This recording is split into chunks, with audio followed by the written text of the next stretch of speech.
The impact of invasive wild boars on Texas tourism and Ajurasioraltiwari. Welcome back to Texas, where wide-open landscapes, rich culture, and thriving tourism fuel the state's economy.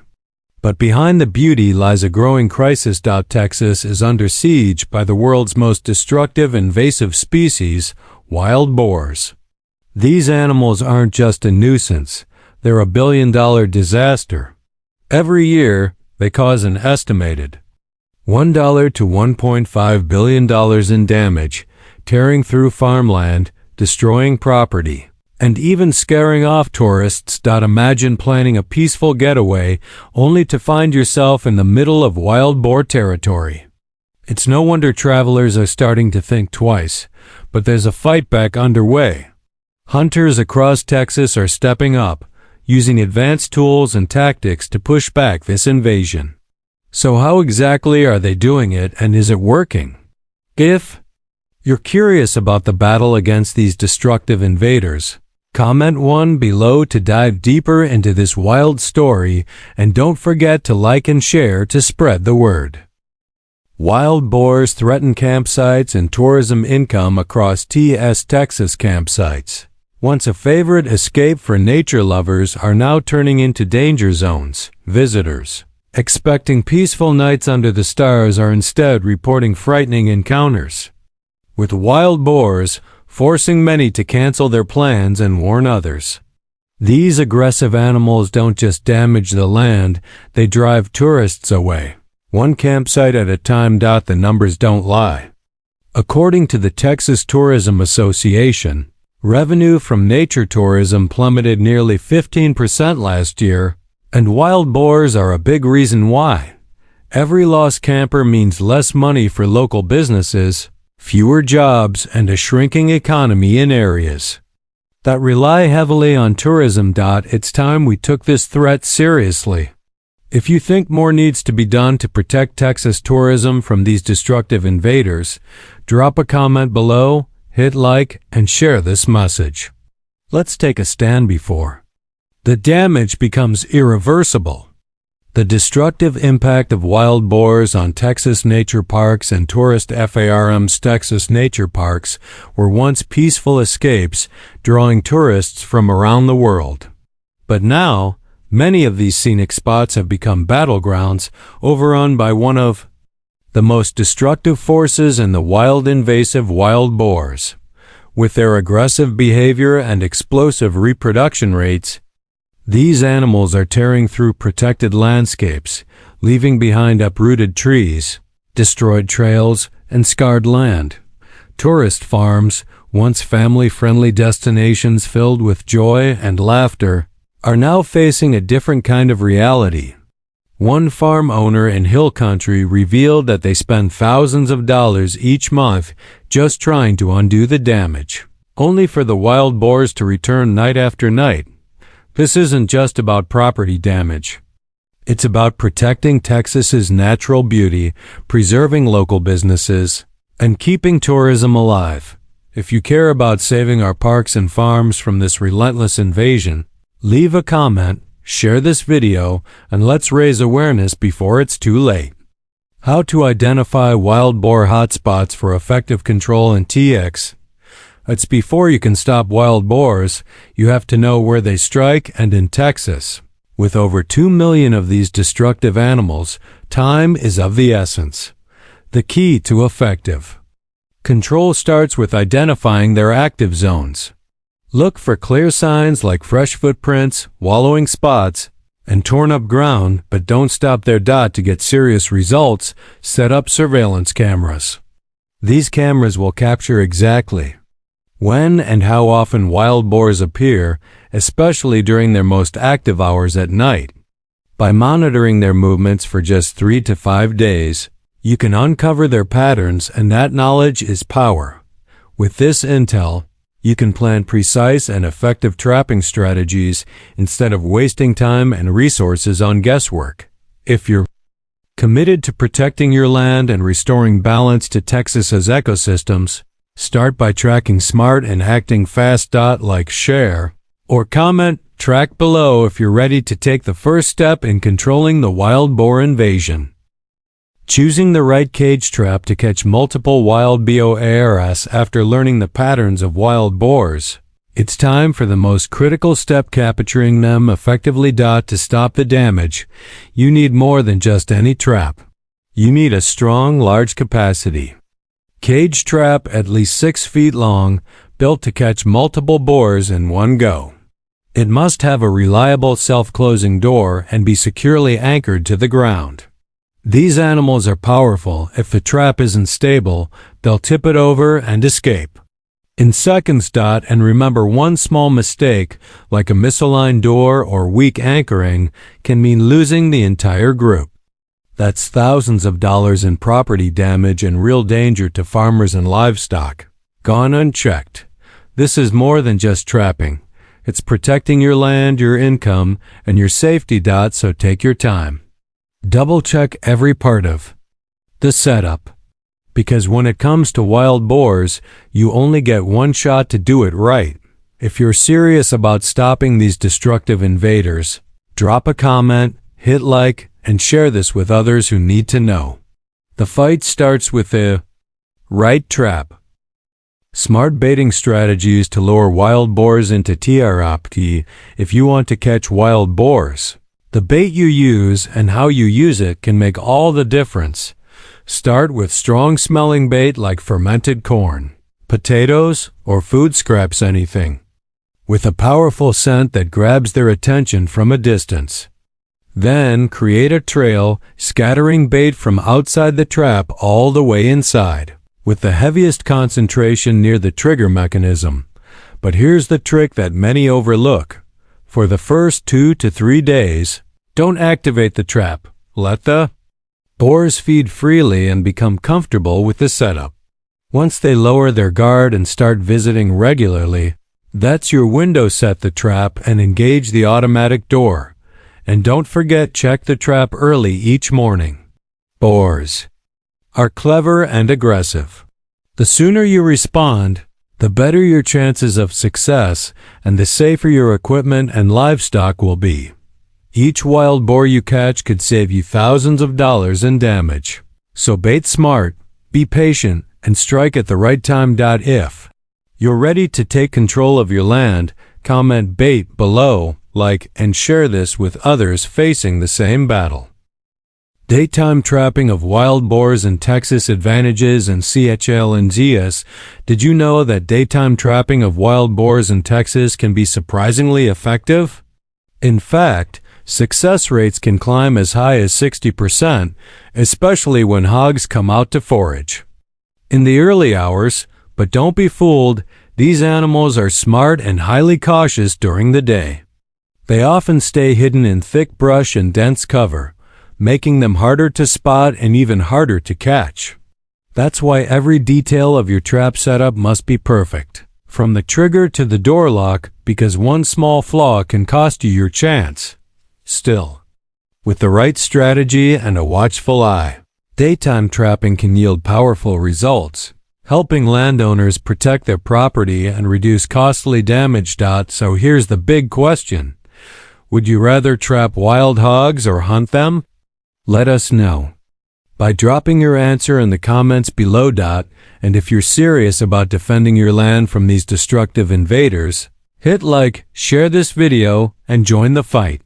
Every action counts.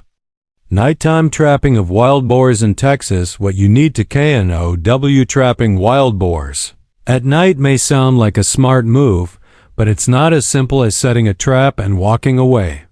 Nighttime trapping in Texas is tightly regulated, and for good reason.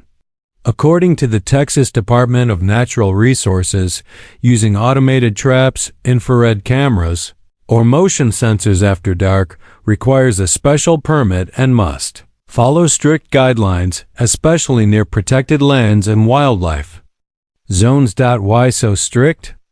Because without these rules, we risk harming other animals and disrupting sensitive habitats. Still, nighttime trapping plays a huge role in hog control.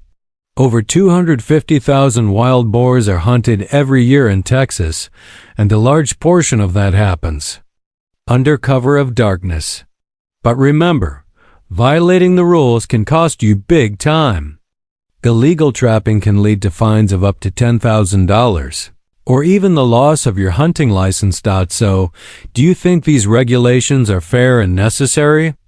If you support responsible trapping, drop a 1 in the comments and let's show that Texas stands for both safety and effective wildlife control. Don't forget to like, share, and spread awareness, because protecting our land starts with playing by the rules. What happens after the trap? Responsible removal and fencing strategies in Texas trapping. Wild hogs is only half the battle. What you do afterward is just as important. Properly collecting and disposing of trapped hogs isn't just a chore, it's a responsibility. Leaving carcasses behind can lead to environmental contamination, attract predators, and even spread disease. If we want to protect our land, cleanup must be immediate and by the book. But there's another critical step: fencing. Strong, well-placed. Fences are one of the most reliable ways to keep wild hogs from coming back, especially around farms, pastures, and water sources. When combined with smart hunting and trapping strategies, fencing can create a solid line of defense that protects both your property and the local ecosystem. Of course, all of this must be done legally and responsibly, following Texas wildlife regulations to the letter. So what do you think? Is this the right approach to stopping the wild hog invasion for good? Let Texans know by dropping your thoughts in the comments, and if you agree, hit like and share this message with others who care about protecting our land. Together, we can outsmart this invasive threat. One fence, one trap, one action at a time. The fight for balance. Coordinated wild boar management in Texas. The land is under pressure, and she's angry.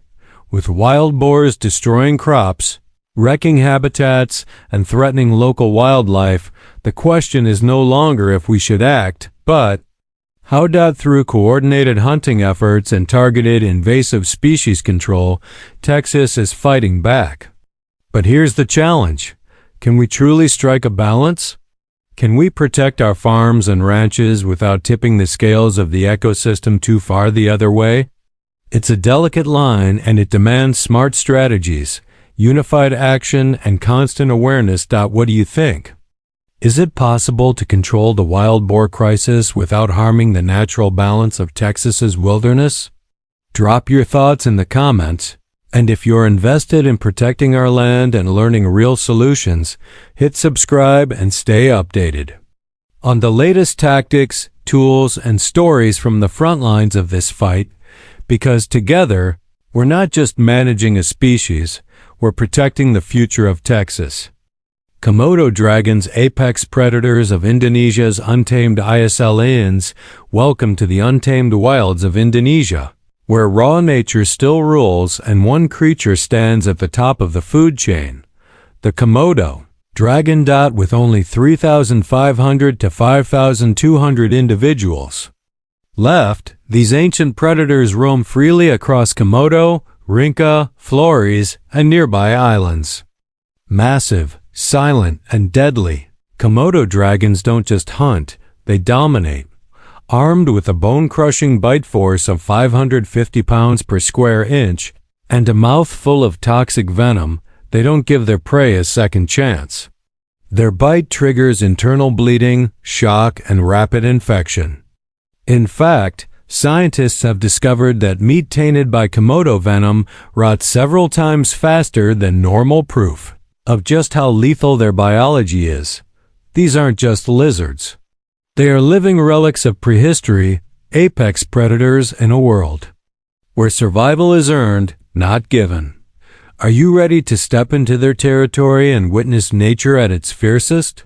Drop a 1 in the comments if you're brave enough to join the journey, and don't forget to like and subscribe for more wild encounters from Earth's last true frontiers.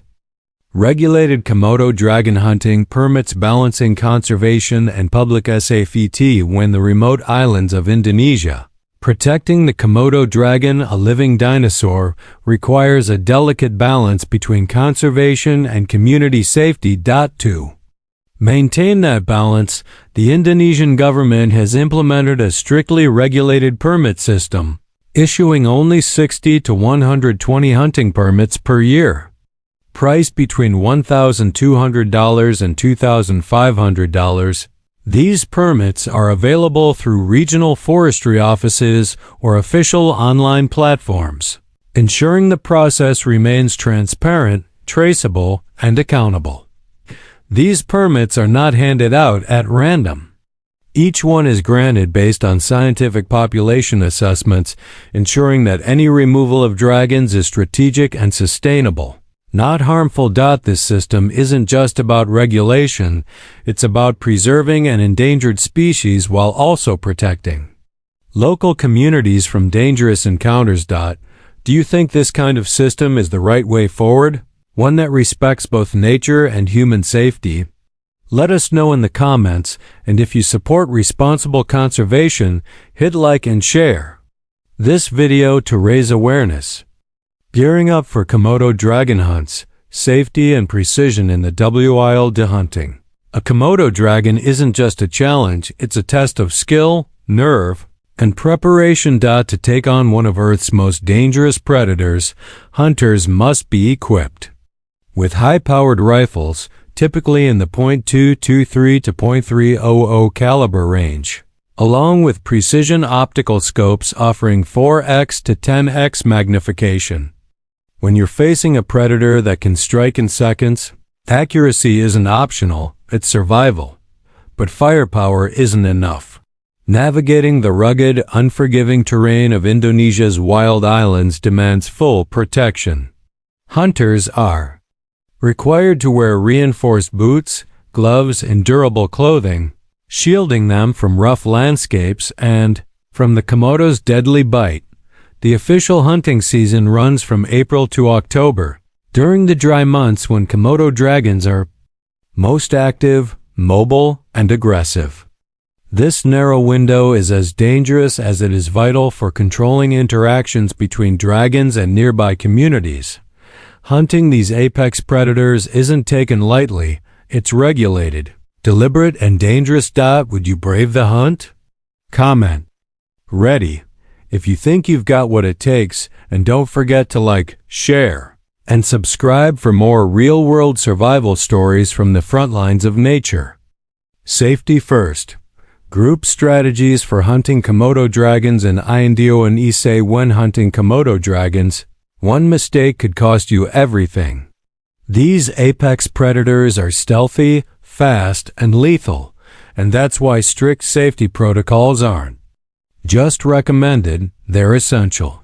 Hunters are trained to maintain a minimum distance of 100 to 150 feet, ensuring they avoid sudden, deadly ambushes. When the moment comes, a quick, clean shot is not only safer, it's also the most humane and respectful way to bring down the animal. But no one should go in alone. Group hunting strategies, with teams of 3 to 5 people, are key to staying alert and coordinated. Within each team, scouts and trackers play critical roles identifying signs of Komodo activity and guiding the group through hostile terrain. While modern methods rely on rifles and optics, there's growing interest in traditional tracking and capture techniques, which though extremely dangerous are designed to minimize environmental damage and preserve natural balance. Hunting a Komodo dragon is not for the reckless. It demands discipline, teamwork, and deep respect for the land and the life it holds. Would you trust your skills in the face of such a predator? Comment team if you take the group approach, and don't forget to like, share, and subscribe to learn more about the world's most dangerous hunts and those bold enough to face them. Strict rules for Komodo dragon hunting. What every hunter must. Double hunting Komodo dragons isn't just about skill, it's about responsibility, precision, and full compliance with the law. Hunters are required to use specialized tools and approved techniques, not only for effectiveness but to ensure safety, because in certain regions of Indonesia, a Komodo dragon can launch a deadly attack in seconds. In these high-risk zones, traditional methods are strongly discouraged for the hunter's protection, and the job doesn't end when the hunt is over. To keep everything transparent and legal, hunters must submit a detailed report to the Indonesian Ministry of Environment and Forestry within 48 hours of the hunt. This report must confirm the location, method, and legality of the hunt, ensuring that every action taken was within the designated zones and under strict government oversight. Failure to report or hunting outside approved areas can lead to serious legal consequences and even lifetime bans. Do you live in an area with regulations like these? Leave a 0 in the comments if your region doesn't enforce such laws. And let's open the discussion on how wildlife should be protected and managed. And if you believe in responsible, legal conservation, like, share, and subscribe too. Stay informed on the world's most extreme wildlife management efforts. Saltwater crocodiles in Florida, a growing threat to humans and a native area. If you thought the Komodo dragon was terrifying, wait until you hear about Florida's rising reptilian threat, the saltwater crocodile. These apex predators are massive, growing up to 18 feet long, with a bite force of over 3,500 pounds, strong enough to crush bone in an instant. But the danger isn't just in the wild. During Florida's heavy rainy season, these powerful reptiles are forced out of their natural habitats and into residential neighborhoods, golf courses, and recreational areas. The result? A dramatic increase in human crocodile encounters. 100 incidents have been officially reported, 20 to 25 of them resulting in serious, life-threatening attacks. Thankfully, each case has been managed swiftly, with victims receiving immediate medical attention. But the risk is growing. These aren't isolated events, they're warning signs.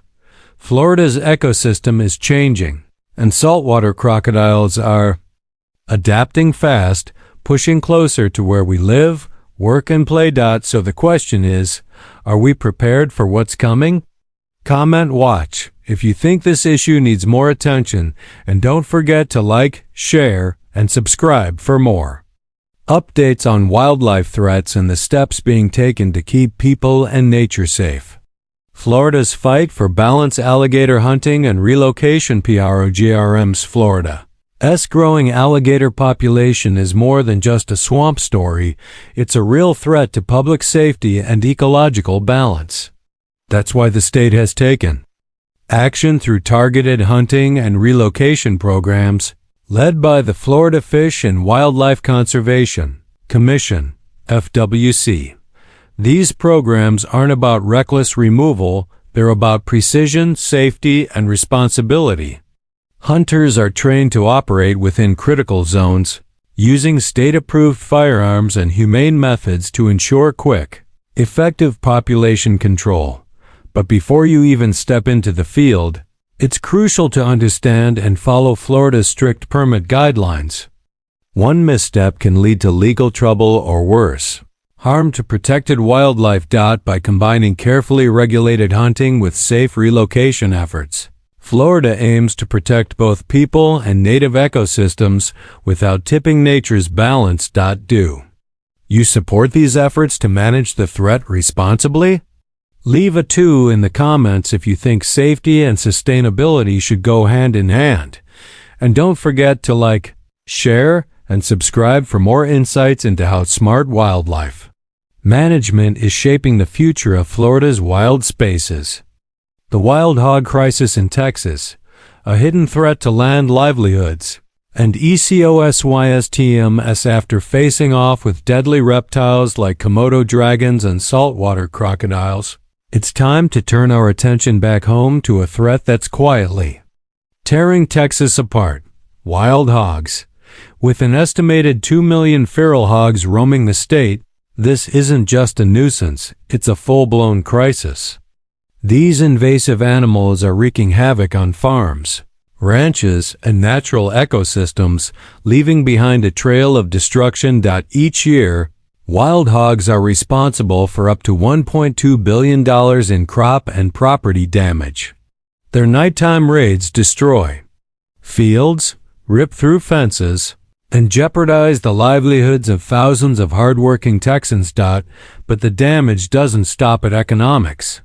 These hogs are also eroding natural habitats, trampling native species, and disrupting delicate ecological balances that have taken decades to preserve.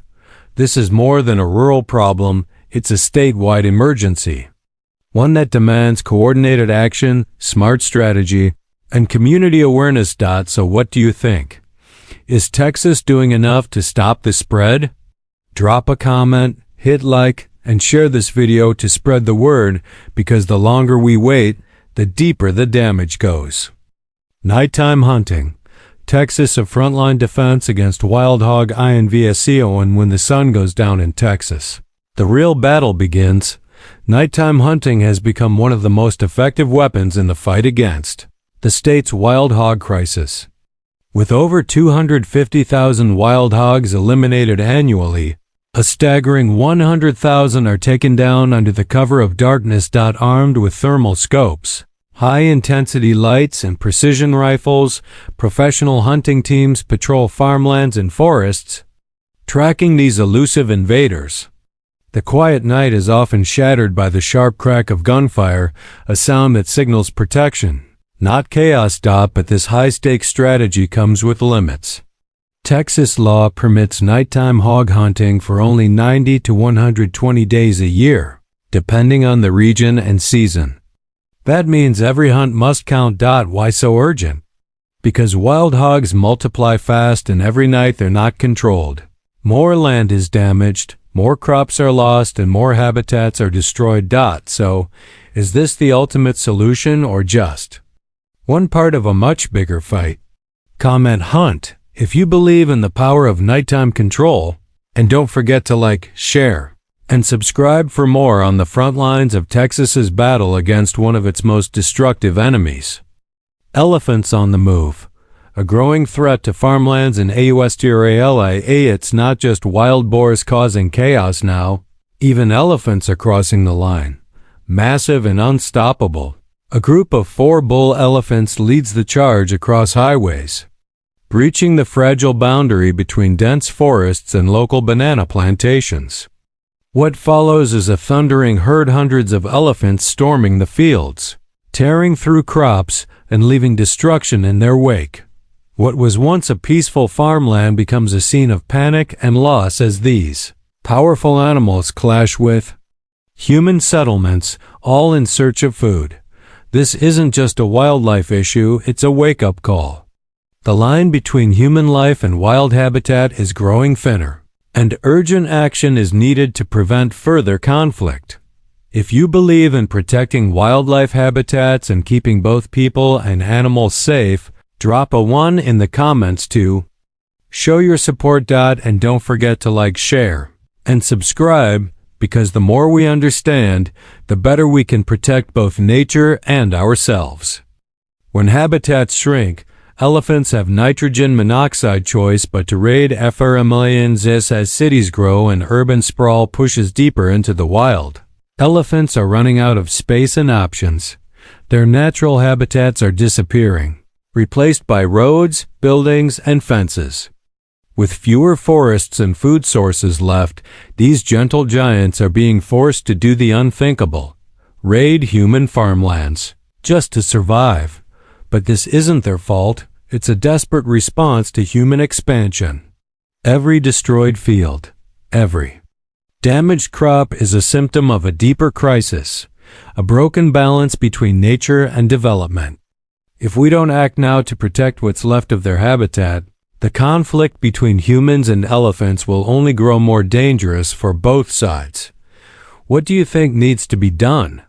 Leave your thoughts in the comments, and don't forget to like, share, and subscribe to support real conversations around wildlife conservation. Together, we can find solutions before it's too late for them and for us. Elephants invade farms, massive losses for Australia's banana indus according to a recent report by Australia's Ministry of Environment and Forests. The numbers are alarming. In just the last 5 years, wild elephants have destroyed over 24.7 acres of banana plantations across the country. The result? Hundreds of millions of dollars in losses, wiping out not only crops, but the livelihoods of countless farmers who depend on those harvests. What we're witnessing isn't just crop damage, it's a growing economic crisis. Each raid by these displaced giants highlights the urgent need for smarter land use planning and stronger wildlife management strategies. If we don't act now, more families will suffer, and the fragile balance between nature and agriculture will continue to collapse. Do you think more should be done to protect both elephants and farmers? Leave a comment, hit like, and subscribe to join the conversation and be part of the solution. Farmers left helpless as elephants turn fields into wastelands for the farmers. The sight is nothing short of devastating. They stand by, powerless, as years of hard work and livelihood are crushed under the weight of elephant herds. Crops are trampled, plantations torn apart, and what once was a thriving field is reduced to a scene of ruin and heartbreak. But the damage doesn't end with broken plants. It leaves behind something deeper, a crushing sense of fear and helplessness. Each invasion is a reminder that they're fighting a battle they never asked for, with no fence strong enough to hold back the force of desperation from the wild. How long can they endure this? How much more must be lost before real solutions are put in place? If you believe both people and wildlife deserve protection, share your thoughts in the comments, and don't forget to like, subscribe, and help raise awareness for those whose stories are often overlooked in the shadows of conflict. When coexistence fails, licensed hunting as a last resort for elephant population control, the elephant population continues to surge beyond the limits of shrinking habitats. The pressure on human communities and natural ecosystems is reaching a breaking point. In response to escalating damage and rising human-wildlife conflict, the government is now turning to one of the most controversial yet controlled strategies: licensed population control through regulated hunting. Under strict oversight, more than 200 certified hunters will be granted permits to use firearms in carefully selected areas. These efforts are not about sport, they are a last resort measure to restore balance where relocation and deterrence have failed.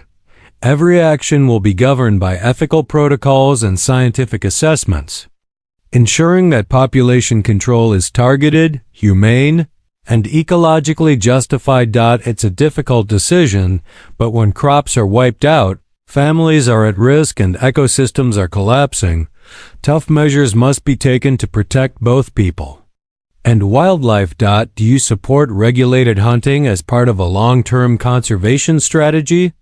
Let us know your thoughts in the comments, and don't forget to like, share, and subscribe to explore real-world solutions to one of the most complex wildlife challenges of our time. Regulated hunting, minimizing disturbance, maximizing SAFET, when to ensure public safety and prevent disturbance to nearby communities. All government-authorized elephant hunts are required to take place well away from residential areas, deep within designated wilderness zones. This isn't an open invitation, it's a strictly regulated operation. All participating hunters must complete mandatory training programs covering firearm handling, situational awareness, and professional response tactics. These courses are designed to ensure that every action taken in the field is precise, humane, and fully compliant with Australian wildlife control laws. Only licensed high-caliber rifles, approved for use in elephant population control, are permitted. These powerful tools are managed under tight regulations to prevent misuse and protect both hunters and the environment.